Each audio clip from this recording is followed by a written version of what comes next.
Hello student, आज हम पढ़ने वाले हैं परागण पढ़ने वाले हैं। ठीक है, आज हम कक्षा 12 का चैप्टर नंबर 1 पुष्प पात्रकों में लैंगिक जनन का हम 3rd लेक्चर पढ़ने वाले हैं। क्या पढ़ेंगे आज? हम परागण पढ़ेंगे। परागण होता क्या है? ठीक है, तो परागण एक लैंगिक जनन की और पुष्पों में या कह सकते पादपों में एक मुख्य घटना मानी जाती है, जिसके द्वारा इनमें क्या होता है, जो परागकण होते हैं वह एक स्थान से दूसरे स्थान क्या करते हैं, वो स्थानांतरित करते हुए निषेचन नामक घटना को क्या करते हैं, वो पूरा करते हैं, जिसे क्या कहता है, परागण। तो परागण वह प्रक्रिया होती है जिसमें परागकण परागकोश से निकलकर वर्तिकाग्र पर पहुंचता है, तो उसे क्या कहते हैं, उससे परागण कहा जाता है। और ये जो परागण होती है यह मुख्यतः क्या होती है, ये लैंगिक जनन में पाया जाएगा। किसमें पाई जाएगी? यह लैंगिक जनन में पाया जाता है।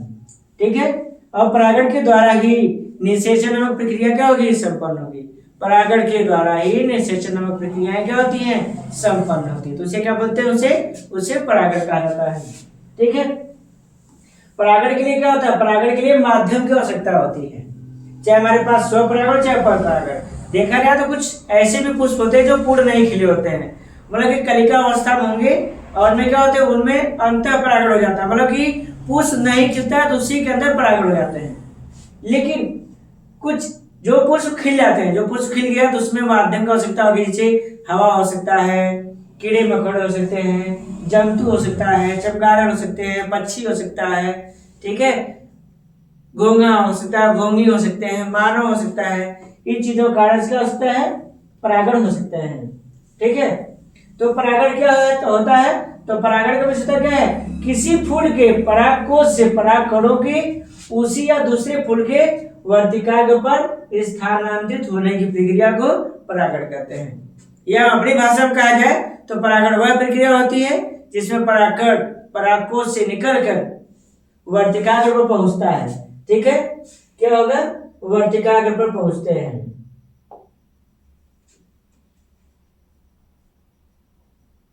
जैसे हम बात करें, जैसे हमारे पास ये परागकोश है, ठीक है, तो परागकोश है, तो परागकोश से अपने ही क्या है, जैसे यहाँ से निकला तो इसके पास भी आ सकता है, मतलब कि परागकोश से निकलना और कहाँ पहुंचना, वर्तिकाग्र पर पहुंचना। तो इसका नाम क्या है, इसका नाम है परागकोश नाम है, और इसका नाम क्या है, इसका नाम है वर्तिकाग्र। क्या नाम है, वर्तिकाग्र है। तो परागकोश से निकला कहाँ पहुंच गया, वर्तिकाग्र पर। तो परागकणों का परागकोश से निकलकर वर्तिकाग्र पर पहुंचना क्या कहलाता है, परागण कहलाता है। ठीक है, अब परागण के लिए ये जो हमारे पास जो मधुमक्खी दिखाई दे रही है, तो मधुमक्खी एक माध्यम क्या है, मधुमक्खी एक माध्यम का कार्य करती है। मधुमक्खी किसका कार्य करेगी, एक माध्यम का कार्य करेगी, मतलब एक स्थान से निकलेगी और दूसरे स्थान क्या करती है, वो स्थानांतरित कर देती है। तो उसे क्या बोलेंगे, मधुमक्खी क्या बोलेंगे, उसे बोलेंगे माध्यम बोलेंगे। क्या बोलेंगे, उसके माध्यम कहलाता है। ठीक है, इसे क्या बोलेंगे, माध्यम कहलाता है। ठीक है, फिर आते हैं क्या, परागण के प्रकार। तो परागण क्या होता है, तो परागण 2 प्रकार के होते हैं, स्वपरागण और परपरागण। क्या होता है, स्वपरागण और परपरागण। ठीक है, तो स्वपरागण क्या होता है, तो स्वपरागण का मतलब होता क्या है, परागकणों का परागकोश से उसी फूल के उसी या पौधे के क्या वर्तिकाग्र पर पहुंचना, क्या पहुंचना, वर्तिकाग्र पर स्थानांतरित होना। तो इसे क्या बोलेंगे, स्वपरागण बोलेंगे। और हाँ, सबसे खास बात है, स्वपरागण के लिए मुख्यतः ये जो पौधे होते हैं ना, ये पौधे मुख्यतः द्विलिंगी होते हैं। और या मर्जी एक लिंगी हो भी गया तो उसी जाति का जो पौधा होगा तो क्या दूसरे स्थान पर भी पाया जा सकता है, लेकिन वहां पे किसकी आवश्यकता होगी, तब माध्यम की आवश्यकता होगी। यदि पौधा द्विलिंगी है तो द्विलिंगी मुख्यतः क्या है, वह स्वपरागण के लिए मुख्य जरूरी है और माध्यम की आवश्यकता नहीं हो सकती है। ठीक है, जरूरी नहीं है, करने मतलब जरूरी नहीं है। लेकिन जब एक लिंगी पौधा था, मतलब दूर दूर से पपीते का हो गया या खीरा हो गया, आंवला हो गया, कुछ ऐसे पौधे होते हैं जो क्या होते हैं, एक लिंगी होते हैं, तो उनमें परागण के लिए किसकी आवश्यकता होगी, माध्यम की आवश्यकता होगी। ठीक है, तो स्वपरागण क्या होता है, स्वपरागण एक ऐसी प्रक्रिया होती है जिसमें परागकण परागकोश से निकलकर अपने ही जाति के किसी समान पुष्प के वर्तिकाग्र पर पहुंचते हैं, तो इसे क्या बोलेंगे, स्वपरागण बोलेंगे। तो स्वपरागण क्या है, तो स्वपरागण वह प्रक्रिया होती है जिसमें परागकण परागकोश से निकलकर अपने ही जाति के किसी समान पुष्प के वर्तिकाग्र पर पहुंचते हैं तो उसे क्या कहेंगे? उसे स्वपरागण कहा जाता है। स्वपरागण क्या है? जब परागकण परागकोश से निकलकर अपने ही जाति के किसी समान पुष्प के वर्तिकाग्र पर पहुंचते हैं तो उसे क्या कहा जाएगा? उसे स्वपरागण कहते हैं। ठीक है। और स्वपरागण को क्या है? कुछ 3 प्रकारों में क्या उसको विभाजित किया गया है। ठीक है। जैसे स्वकिंगुन और क्या है? सजात पुष्पी परागण। जो स्वकिंगुन होता है जिसमें क्या होता है? जिसमें जो पौधा होगा वो क्या होंगे? द्विलिंगी होगा। ठीक है। और उसी के ऊपर क्या होंगे? उनके परागकण क्या होंगे? स्थानांतरित हो जाते हैं। ठीक है। मतलब इसमें किसी माध्यम की आवश्यकता नहीं होती है। जैसे देख सकते हैं जब परागकोश से परागकण उसी पुष्प के वर्तिकाग्र पर स्थानांतरित होता है तब उसे क्या बोलते हैं? तो उसे स्वयुग्मन कहा जाता है। स्वयुग्मन होता क्या है? यहाँ पे जो परागकण होंगे ना और इसके बाद जो वर्तिकाग्र होगी ये दोनों क्या होंगे? दोनों एक साथ परिपक्व हो जाते हैं। ठीक है। दोनों एक साथ परिपक्व होंगे और जो सबसे खास बात है ना जो पादप होगा और जो प्लस पुष्प है दोनों एक ही पादप में पाए जा रहे हैं। दोनों क्या है? दोनों एक ही पुष्प पाए जाएंगे। लेकिन जो सजातीय पुष्प होगा ये क्या होंगे? यहाँ पादप तो वही होगा लेकिन पुष्प क्या होगा? पुष्प भिन्न होगी। पुष्प क्या होगी? भिन्न होगी। मतलब कि दूसरा पौधे का पुष्प होगा। कहने का मतलब ये है हमारे पास एक मक्का का पेड़ यहाँ है और दूसरी क्या हमारे पास मक्का का पेड़ दूसरी है। 30 पौधे के निकला और दूसरे मक्के के पौधे में चलाया।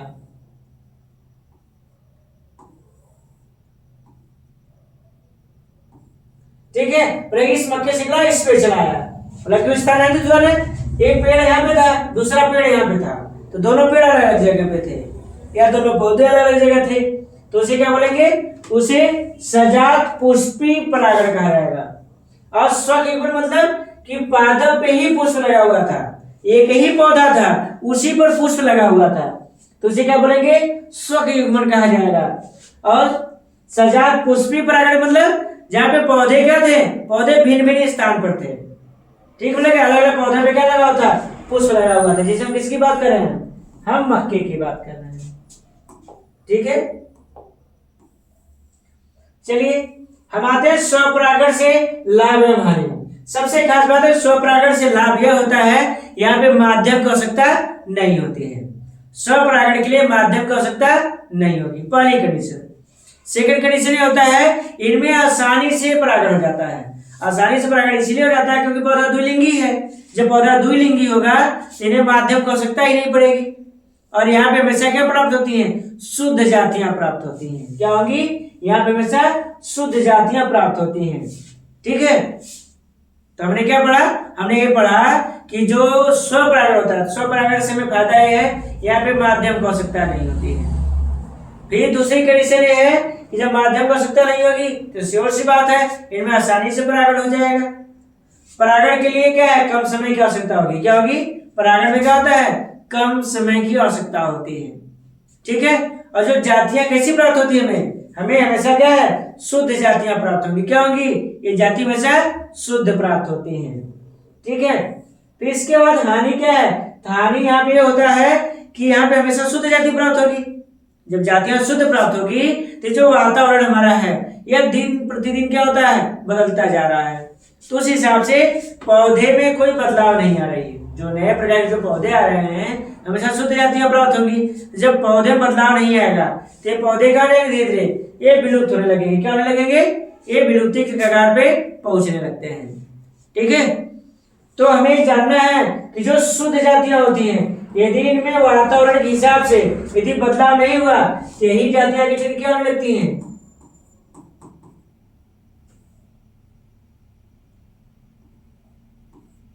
यही जातियां आगे चल के विलुप्त होने लगती हैं। क्या होने लगेंगी? विलुप्त कर सकते हैं या क्या कर सकते हैं? संकट ग्रस्त कर सकते हैं। मतलब कि विलुप्त होने जा रही है।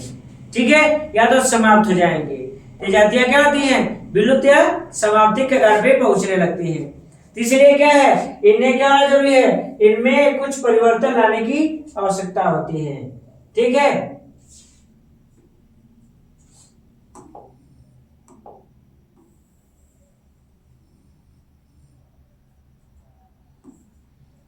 अब आता है परपरागण। तो परपरागण क्या होता है, तो परपरागण का मतलब होता है क्या है कि एक ऐसी प्रक्रिया है जिसमें परागकण परागकोश से निकलकर अपने ही जाति के किसी भिन्न पुष्प की वर्तिका में पहुंचते हैं।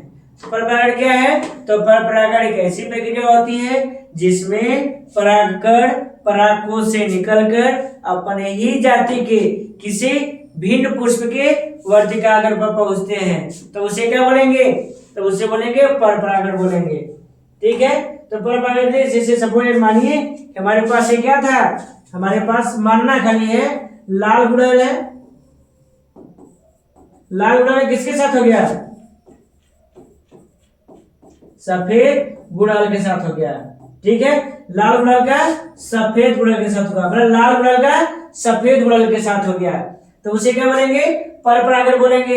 यदि हमारे पास हुआ था लाल गुड़हल का किसके साथ हो गया था,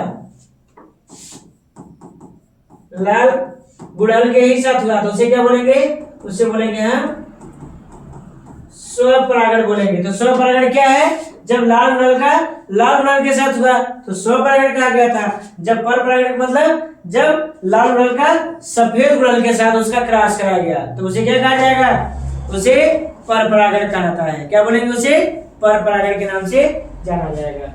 और श्योर सी बात है, परपरागण के लिए क्या अनेकों फायदे हैं। फायदा का मतलब ये है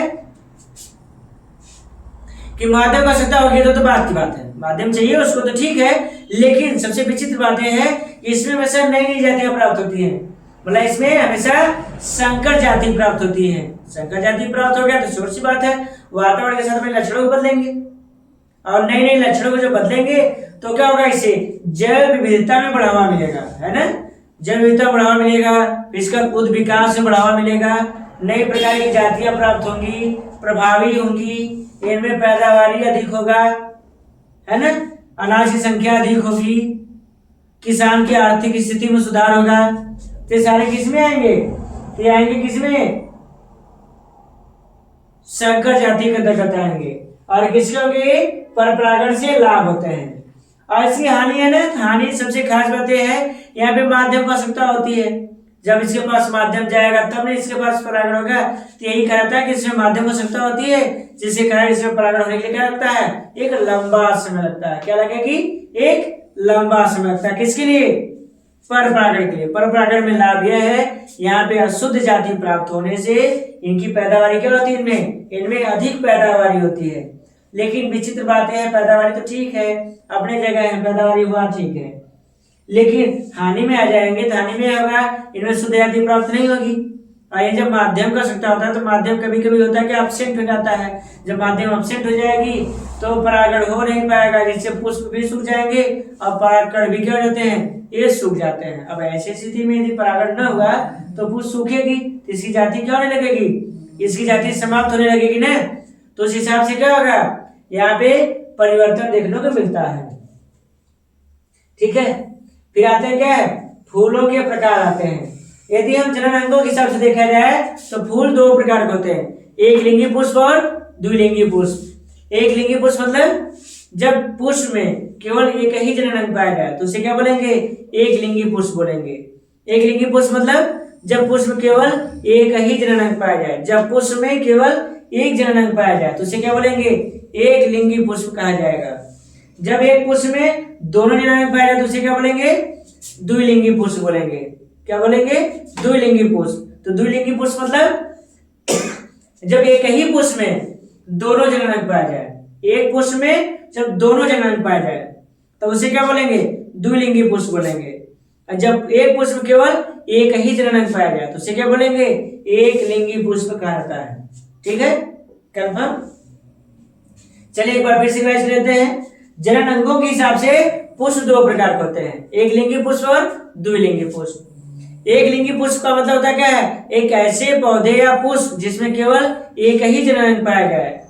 तो उसे एक लिंगी पुष्प कहा जाता है। जैसे पपीता, आंवला, साइकस, पाइनस, ठीक है, ये क्या होते हैं, एक लिंगी पुष्प होते हैं। और द्विलिंगी पुष्प मतलब ऐसे पौधे या पुष्प जिसमें दोनों जननांग पाए जाते हैं, तो उसे क्या बोलते हैं, उसे द्विलिंगी पुष्प बोलते हैं। जैसे गुड़हल, सरसों, महुआ, ये सब आम, ये क्या होते हैं, ये द्विलिंगी पुष्प के अंतर्गत आते हैं, ठीक है। और यदि हम पुष्प को खुली या घिरी प्रजनन संरचना के हिसाब से देखा जाए तो दो होते हैं। एक होता है अनुन्मील परागण होता है और दूसरा क्या होता है, उन्मील परागित होता है। अनुन्मीली में होता है, ये ऐसे पुष्प होते हैं जो पूर्णतः खिले नहीं होते, मतलब बंद ही होते हैं। ये पुष्प क्या होंगे, ये खिले नहीं होते हैं, ये बंद होते हैं और इनमें स्वपरागण पाया जाता है। इनमें क्या पाई जाएगी, इनमें स्वपरागण पाई जाती है। क्या पाई जाएगी, स्वपरागण। अनुन्मील परागण का मतलब होता है क्या है कि ऐसे पुष्प होते हैं जो नहीं खिलते, अर्थात इनमें नर एवं मादा जननांग हम बाहर से नहीं देख सकते हैं, क्योंकि एक कलिका के अंदर होते हैं। मतलब इनके जो दरपुंज होता है, दरपुंज उनको ढके रखता है, जिससे इनमें क्या होता है, इनमें परपरागण नहीं हो पाता है। इनमें परपरागण को रोकने के लिए क्या होता है, ये बंद होते हैं और इनमें आसानी से क्या होता है, स्वपरागण हो जाती है। मतलब कि फूल नहीं खिलेगा, उसी के अंदर इनके जो नर और मादा जननांग ये दोनों परिपक्व कर जाते हैं। जब दोनों परिपक्व होते हैं तो उस दौरान क्या होगा, इनमें स्वपरागण हो जाता है, ठीक है। लेकिन जो उन्मील जो परागित पुष्प होते हैं, ये पुष्प पूर्णतः खिले हुए होते हैं। जब पूर्णतः खिले हुए होंगे तो इनमें नर और मादा दोनों पुष्प दोनों जननांग दिखाई देंगे। जब उन्मील होता है क्या, उन्मील वाले में इसमें पुष्प एक लिंगी या दो लिंगी उसकी बात नहीं है, इसमें पुष्प पूर्णतः खिला होगा, इसमें स्वपरागण और परपरागण इसमें दोनों पाए जा सकते हैं। लेकिन जो अनुन्मील जो परागित जो पुष्प था, यह पुष्प खिला ही नहीं था, तो इसमें नर और मादा जननांगों को बाहर से देख करके विभेदन कर पाना क्या था, असंभव था। तो उस दौरान क्या होगा, इनमें स्वपरागण ही होगा।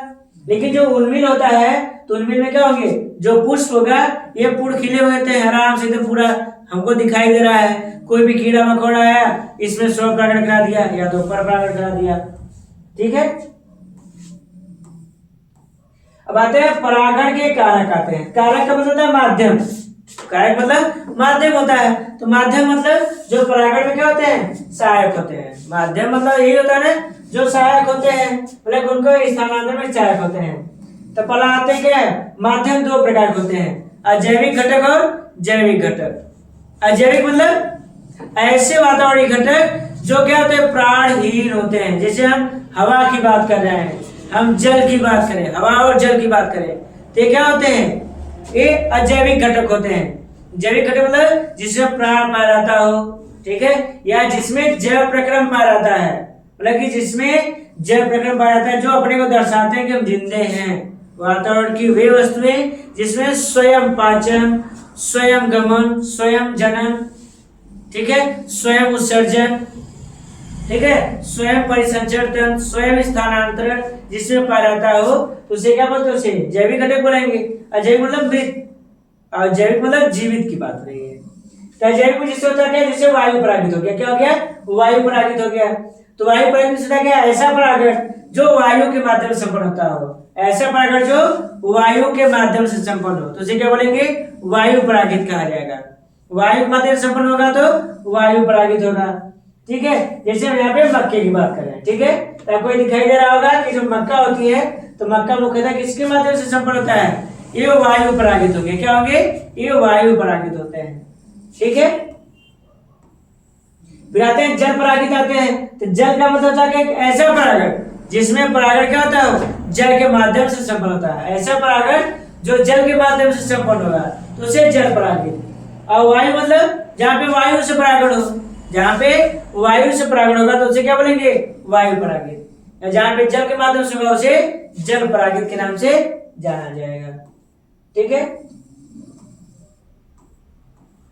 फिर आते हैं क्या है, अब आते हैं जैविक घटक। जैविक घटक में पहले पढ़ते क्या, कीट परागण पढ़ेंगे, जहां पे मतलब मधुमक्खी के द्वारा या कीड़े मकोड़ों द्वारा, से तितली हो गया, ठीक है, मक्खी हो गया, मधुमक्खी हो गया, ठीक है, टिड्डा हो गया, इनके माध्यम से जहाँ परागण होता हो तो उसे क्या बोलेंगे, उसे कीट परागित के नाम से जाना जाता है। ठीक है, मुख्यतः देखा जाए ना, इसमें जो मधुमक्खियां होती हैं ये पूर्णतः उसको आकर्षित करती हैं। क्योंकि इसको फूल जो होते हैं मधुमक्खियों क्यों आकर्षित करते हैं, क्यों? क्योंकि मधुमक्खियों को वहां से मकरंद प्राप्त होता है, नेक्टर। जो मकरंद नहीं होता नेक्टर, तो उसी की आवश्यकता होती है जिससे अपना शहद का निर्माण करते हैं। तो इसलिए क्या होते हैं, पुष्प से आकर्षित होने लगते हैं। ठीक है, फिर आते हैं क्या है, आते हैं जल परागित आते हैं, जंतु परागित आते हैं। तो जंतु परागित क्या है, तो जंतु परागित एक ऐसी प्रक्रिया होती है जिसमें क्या है, किसी जंतु के माध्यम से, क्या है, किसी जंतु के माध्यम से क्या होना, पर परागण होना। पर परागण यदि किसी जंतु के माध्यम से संपन्न हो रहा है तो उसे क्या बोलेंगे, उसे जंतु परागित कहा जाएगा। अब आते हैं पक्षी परागित। तो पक्षी परागित क्या है, जहां पे पक्षी के माध्यम से क्या होता हो, परागण संपन्न हो, तो उसे क्या बोलेंगे, उसे पक्षी परागित के नाम से जाना जाएगा।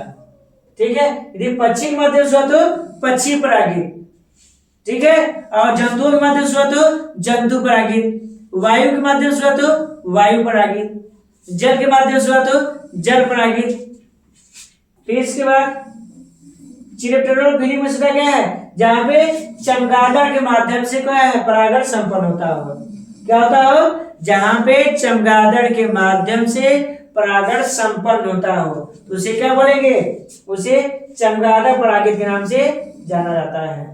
ठीक है, कहते हैं क्या, बही प्रजनन युक्ति आते हैं। बही प्रजनन युक्ति को कितने भागों में बांटा गया, 5 भागों में बांटा गया। कितने भागों में, 5 भागों में। स्वबाष्पन, डिचोगैमी, नेरकोगामी, विषम लैंगिकता पूर्वक और उभयलिंगी पर। स्वबाष्पन का मतलब क्या होता है कि जहां पे इनके जो युग्मक होते हैं, जैसे पुष्प है तो पुष्प द्विलिंगी है, और इसी का परागकण यदि इसके वर्तिकाग्र पर पहुंचा तो उससे निषेचन नहीं करेंगे, इन्हें किसी दूसरे पुष्प के परागकण की आवश्यकता होती है। तो उसे क्या बोलेंगे, उसे बोलेंगे स्वबाष्पन कहा जाएगा। स्वबाष्पन का मतलब क्या होता है, यह एक ऐसे द्विलिंगी पुष्प होते हैं जिनमें इनका एक ही पुष्प के परागकण अपने ही पौधे को निषेचित नहीं कर पाते हैं, इन्हें किसी दूसरे पुष्प के परागकणों की आवश्यकता होती है। मतलब एक ऐसा द्विलिंगी पुष्प जिसका परागकण स्वयं को निषेचित नहीं कर पाते हैं, इन्हें किसी दूसरे पुष्प के परागकणों की आवश्यकता होती है। इसे क्या बोलेंगे, स्वबाष्पन कहा जाता है। स्वबाष्पन क्या होता है, तो स्वबाष्पन एक ऐसी प्रक्रिया है जिसमें पुष्प तो द्विलिंगी है लेकिन इसका परागकण स्वयं के ही वर्तिकाग्र पर पहुंचकर उसको निषेचित करने में क्या होते हैं, असक्षम होते हैं। मतलब इन्हें किसी दूसरे पुष्प के परागकणों की आवश्यकता होती है, जिसे क्या बोलेंगे, स्वबाष्पन कहा जाता है। ठीक है, फिर आते हैं डिचोगैमी आते हैं। तो डिचोगैमी का मतलब क्या होता है, जहां पे नर एवं मादा जननांग अलग अलग समय में क्या होते हैं, परिपक्व होते हैं। क्या होंगे, ये अलग अलग समय में क्या होंगे, परिपक्व होंगे, तो उन्हें क्या कहा जाएगा, उन्हें डिचोगैमी कहा जाता है। तो डिचोगैमी मतलब होता क्या है, एक ऐसे पुष्प के नर एवं मादा जननांग जो अलग अलग समय में परिपक्व होते हैं। यह एक ऐसा प्रक्रिया माना गया है जिसमें एक द्विलिंगी पुष्प था और उसमें नर एवं मादा जननांग अलग अलग समय में क्या हो रहे हैं, परिपक्व हो रहे हैं, तो उसे क्या बोलेंगे, उसे डिचोगैमी कहा जाएगा। ठीक है, और नेरकोगैमी में क्या होता है, तो नेरकोगैमी का मतलब होता है क्या है, पुष्प तो खिला था लेकिन जो माध्यम उसमें पर परागित कराते हैं तो क्या भौतिक बाधाएं उसको रोक देती हैं। जैसे सपोज माने कोई कीड़ा था, किसी दूसरे पुष्प से कण को लेकर उड़ा, परागकण को दूसरे पुष्प लेकर जा रहा था, तब तक बीच में ही किसी दुर्घटनावश वो कीड़ा वहीं समाप्त हो गया, या परागकण उसके बाड़ी से नीचे गिर गया, या तापमान लगा परागकण सूख गया। तो भौतिक है ना, तो भौतिक घटना में किसमें संपन्न होती है, नेरकोगामी में संपन्न होता है। नेरकोगामी का मतलब क्या होता है, पुष्प खिला था लेकिन वहां पे भौतिक प्रक्रियाएं परागण को क्या करती हैं, बाधित कर देती हैं। ठीक है, तो इनमें क्या होता है, इनमें बाहर से किसी परागण की क्या होती है, इनकी आवश्यकता होती है। ठीक है, और होता क्या, विषम लैंगिकता पूर्वक आते हैं। विषम लैंगिकता पूर्वक मतलब होता क्या है, जहां पे नर और मादा जननांगों की जो लंबाई होती है इनमें भिन्नता पाया जाता है। जहां पे नर और मादा लैंगिक जो जनन है इनमें क्या है, इनमें लंबाई में क्या पाई जा रही है, भिन्नता पाई जाए, इनकी लंबाई में क्या पाई जाएगी, भिन्नता पाई जाती है। तो उसे क्या बोलते हैं, उसे विषम लैंगिकता पूर्णता कहता है। ठीक है, फिर आते हैं उभयलिंगी पर आते हैं। उभयलिंगी पर का मतलब होता क्या है, पुष्प द्विलिंगी है। सीधा सीधा समझ रहे हैं, यहाँ पे दोनों जननांग पाए जाते हैं और यहाँ पे क्या होता है, यहाँ पे कोई भी निषेचन आसानी से संपन्न हो सकता है। ठीक है, फिर आते हैं कृत्रिम संकर आते हैं। कृत्रिम संकर देखिए एक अच्छी विधि है, हम तो ये मानते हैं कृत्रिम विधि क्या है, सबसे अच्छी विधि है। क्यों, क्योंकि जिस हिसाब से जनसंख्या में वृद्धि आ रही है, जिस हिसाब से जनसंख्या में वृद्धि आ रही है, तो उस हिसाब से यदि मानव अपने प्रयोगों के द्वारा यदि नई जाति का विकास नहीं करेगा तो उस हिसाब से धरती में क्या होगा, भूखमरी फैलने लगेगी। क्या होने लगेगी, भूखमरी फैलने लगेगी। तो उस भूखमरी को दूर करने के लिए मानव ने जो कृत्रिम संकरण का उपयोग किया है तो काफी अच्छी विधि है। क्यों, क्योंकि इससे पैदावारी का बढ़ जाना, एक ही पादप में उसके जो बीज है या फल है उनमें सभी प्रकार के प्रोटीन का पाया जाना। ठीक है, तो ये सारी प्रक्रिया क्या होती है, कृत्रिम संचय। मतलब इसमें इच्छानुसार, इसमें इच्छानुसार फलों, फूलों, पादपों या इत्यादि चीजों क्या करते जाता है, यहाँ पे विकास कराता है। तो इसमें दो मेथड का यूज करते हैं, एक बैगिंग करते हैं, दूसरा विपुंसन करते हैं। विपुंसन का मतलब होता क्या है, किसी द्विलिंगी पुष्प से नर भाग को काट के अलग कर देना। किसी द्विलिंगी पुष्प से नर भाग को काट के अलग करने का मतलब, जैसे हमारे पास ये पादप है, ठीक है, ये पादप है, तो हमारे पास ये वाला जो भाग नहीं वाला भाग, तो इस नर भाग को काट के क्या करना, अलग कर देना इसको।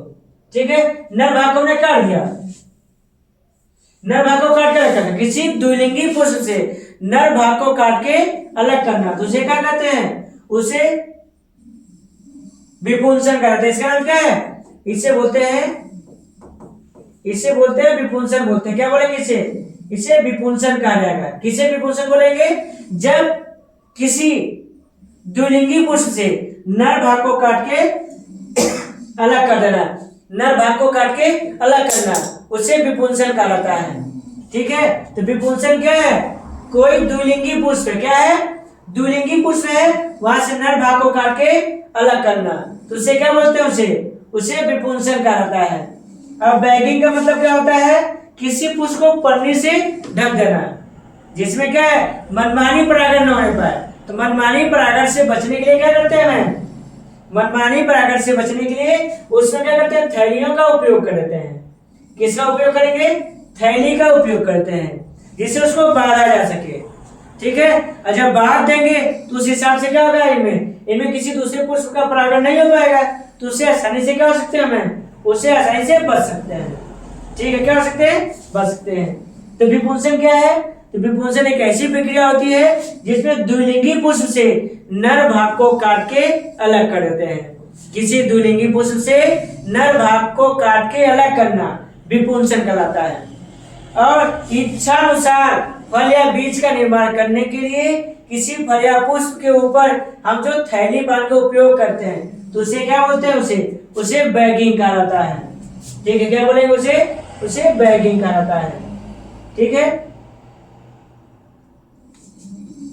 फिर इसके बाद हम आते हैं, क्या नेक्स्ट विधि आते हैं, इसमें आते हैं परागकणों का विकास आते हैं। क्या आते हैं, इसमें परागकणों का विकास आते हैं। तो परागकण विकसित कैसे होते हैं और इनका अंकुरण कैसे होता है। तो जो हम यहाँ पे जो परागकण हम देख रहे हैं, तो परागकण के विकास के लिए लघु बीजाणु जनन के लिए दो अवस्थाएं पाई जाती हैं, प्रथम अवस्था और क्या पाई जाएगी, द्वितीय अवस्था पाई जाएगी। प्रथम अवस्था, द्वितीय अवस्था। जो प्रथम अवस्था में दो कोशिकाएं पाई जाती हैं, एक पाई जाती है कायिक कोशिका, क्या पाई जाएगी, कायिक कोशिका, और दूसरा पाई जाएगी जनन कोशिका। कायिक कोशिका और जनन कोशिका। तो जो कायिक कोशिकाएं होती हैं, ये जो मेरे पास नीचे बनता हुआ दिखाई दे रहा है वाला भाग, तो इसे क्या बोलते हैं, इसे बोलेंगे पराग नली बोलेंगे। क्या बोलेंगे, पराग नली बोलेंगे। तो पराग नली का विकास कौन करता है? काई कोशिकाएं करती है। क्या करेंगी? काई कोशिकाएं किसका निर्माण करेंगी? पराग नली का निर्माण करेंगे। लेकिन जो जनन कोशिकाएं होती हैं, जनन कोशिकाएं क्या करती हैं? इनमें जो केंद्रक जो यहाँ पे पास हो रहा था, ये इसका निर्माण करती हैं, जो आगे चल के क्या करते हैं? निषेचन प्रक्रिया को संपन्न करते हैं। क्या करेंगे? निषेचन प्रक्रिया को संपन्न करते हैं। ठीक है। जो द्वितीय अवस्था होती है, इसमें एक जगह जो परागकण होते हैं, इनका विकास होकर के निषेचन प्रक्रिया को क्या कर सकते हैं? ये संपन्न कर सकते हैं। ठीक है, चलिए ठीक है, तो हम इसको एक बार फिर से इस चैप्टर को रिवाइज कर लेते हैं। ठीक है, यदि आप हमारे चैनल पे नए हैं तो कृपया इस चैनल को क्या है? लाइक, सब्सक्राइब और शेयर करते रहिए, जिससे हम आपको क्या है? और नए नए वीडियो आपको हम प्रोवाइड कराते रहें, जिससे आपका पेपर का अच्छा तैयारी भी होगा और साथ साथ आप बोर्ड से या किसी भी एग्जाम में आप अच्छे नंबर क्या है? ला सकते हैं।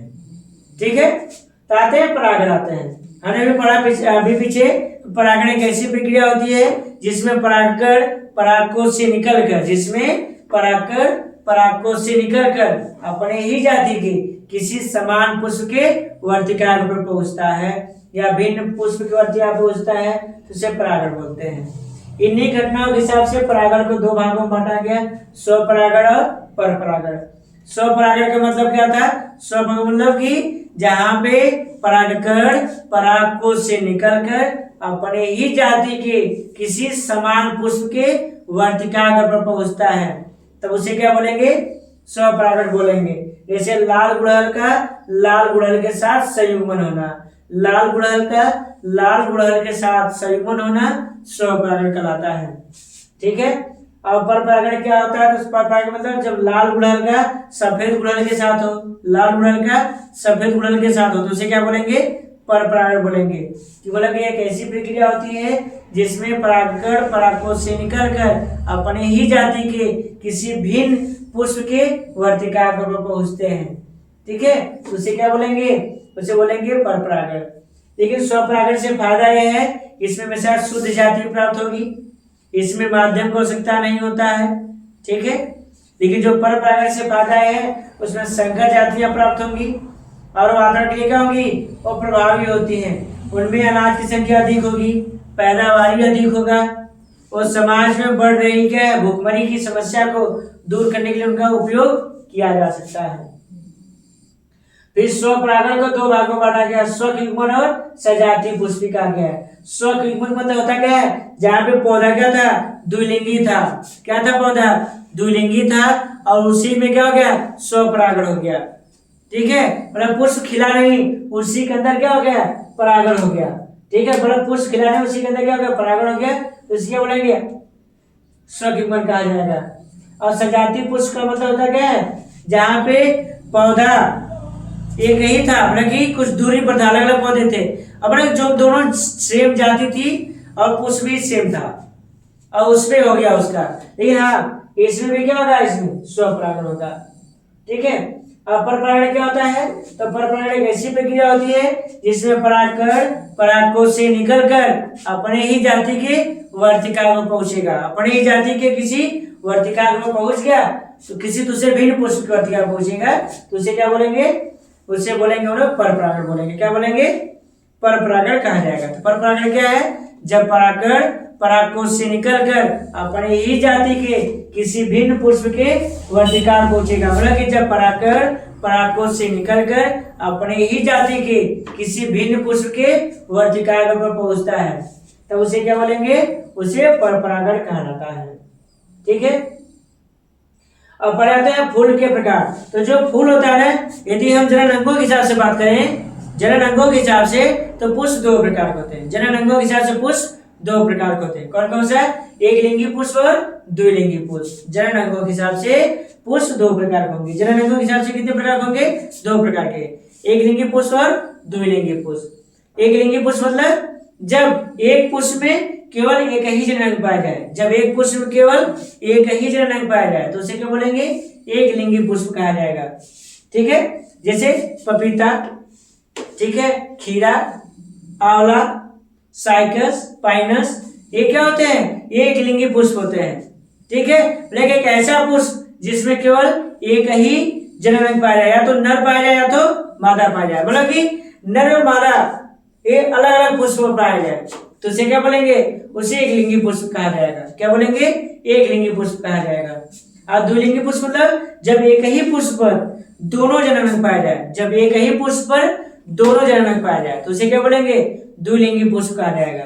तो द्विलिंगी पुष्प क्या है, जब एक ही पुष्प पर दोनों जननांग पाया जाए। तो द्विलिंगी पुष्प जब एक पुष्प पर केवल एक का जननांग पाया जाए, या तो नर पाया जाए या तो मादा, ठीक है, दोनों अलग अलग पुष्प पाया जाए तो उसे क्या बोलेंगे, एक लिंगी पुष्प। अच्छा, एक में ही दोनों पाया जाए तो द्विलिंगी पुष्प कहा जाता है, ठीक है।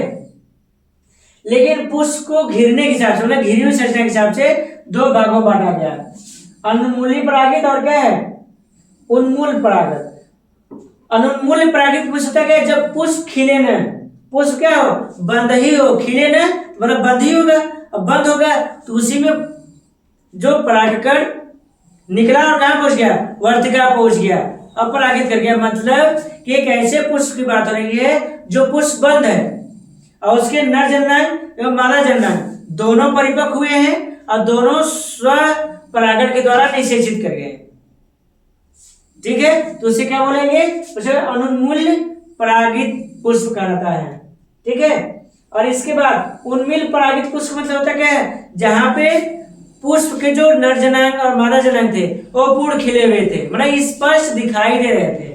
क्या रहे थे, स्पष्ट दिखाई दे रहे थे, तो उन्हें क्या बोलेंगे, उन्मील परागी पुष्प के नाम से जाना जाता है। ऐसे स्व परागण या पर परागण दोनों हो सकता है, लेकिन अनुन्मील परागित वाले में क्या होगा, केवल स्व परागण होगा। क्या होगा, केवल स्व परागण होगी। क्यों स्व परागण होगा, क्योंकि ये पुष्प क्या था, खिला हुआ नहीं था। जब खिला हुआ है ही नहीं तो यहाँ में परागण होने की कोई भी संभावना या चांस नहीं, ठीक है।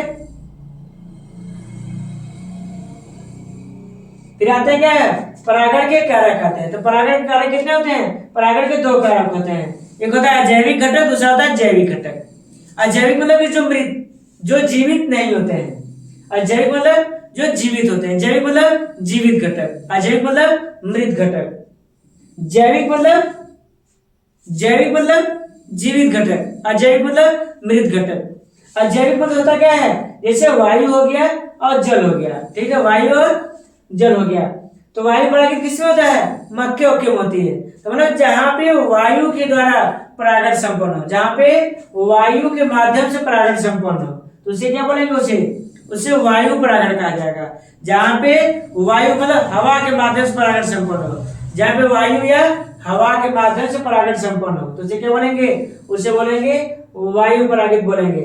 और जहां पे जल के माध्यम से संपन्न हो, क्या हो, जहां पे परागण जल के माध्यम से संपन्न होता है तो उसे क्या बोलेंगे, उसे जल परागण के नाम से जाना जाता है, ठीक है। फिर इसका आते क्या है, हम आते हैं जैविक घटक आएंगे। जैविक मतलब होता क्या है, जो जीवित प्राणियों के माध्यम से होगा। किसके माध्यम से, जीवित प्राणियों के माध्यम से होगा तो उसे क्या बोलेंगे, उसे बोलेंगे जैविक घटक बोलेंगे। जैसे इसमें आते हैं क्या, कीट परागण आते हैं। कीट परागण मतलब जहां पे टिड्डा हो गया, मधुमक्खी हो गया, मक्खी हो गया, मच्छर हो गया, ठीक है,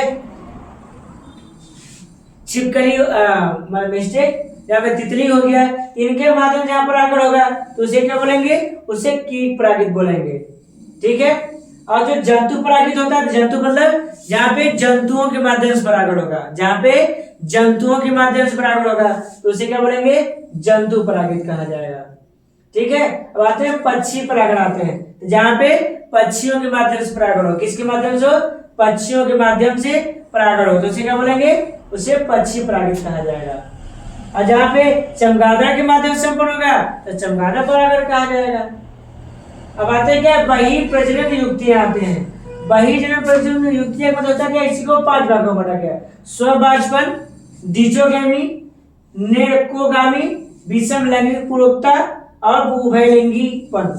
आते हैं क्या, स्वभाजपन, हमें बस एकदम कॉमन, हमें चलना है। स्वभाजपन में होता है जहां पे पौधा द्विलिंगी था लेकिन उसी का परागकण उसी पौधे को निषेचित करने में क्या होते हैं, असक्षम होते हैं, मतलब सक्षम नहीं होते हैं, ठीक है।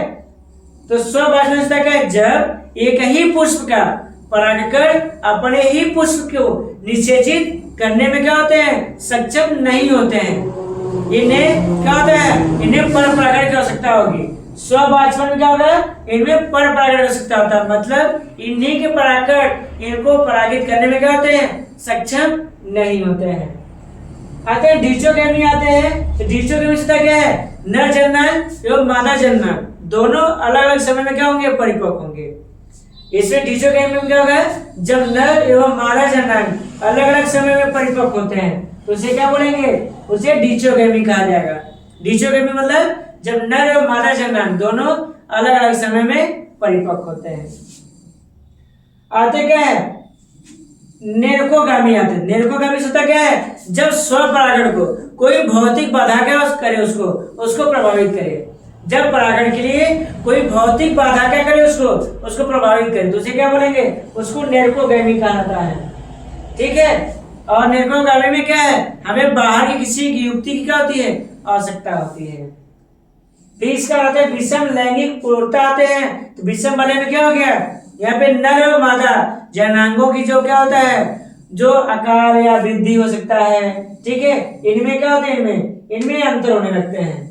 ठीक है, इनमें क्या होगा, इनमें अंतर उत्पन्न होने लगते हैं। ठीक है।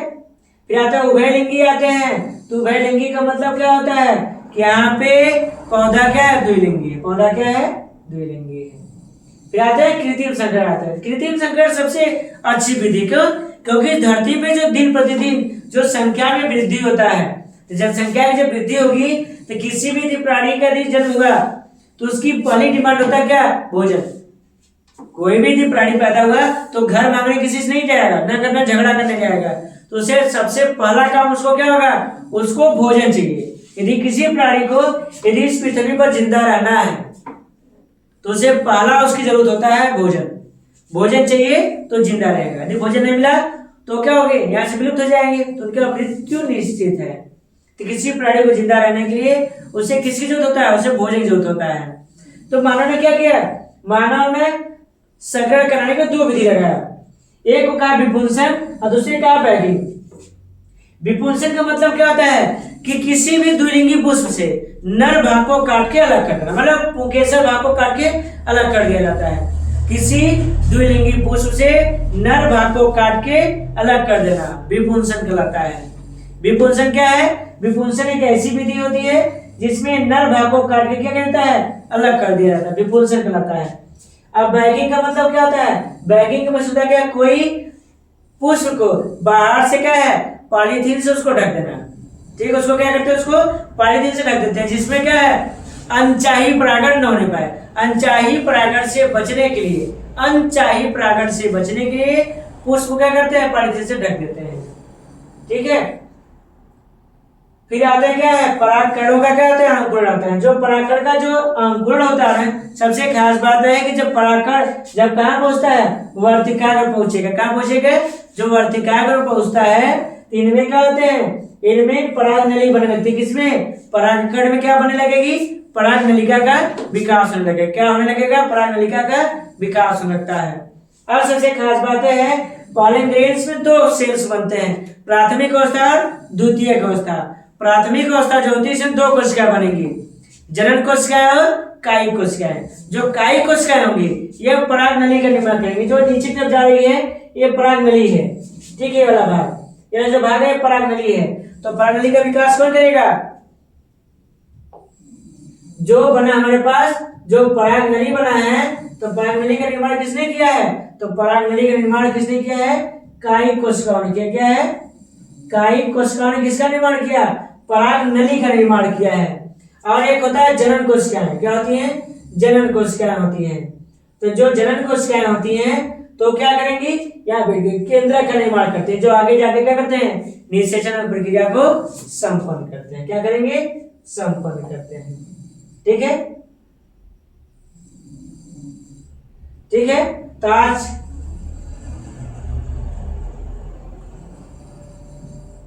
यदि आज का हमारा वीडियो अच्छा लगा हो तो इसको लाइक, शेयर और सब्सक्राइब करते रहिए। और हम आपको हमेशा प्रयास रहेगा कि आपको कम छोटी छोटी भाषा में आपको हम उत्तर देने या समझाने का प्रयास हमेशा करते रहेंगे। ठीक है, थैंक यू।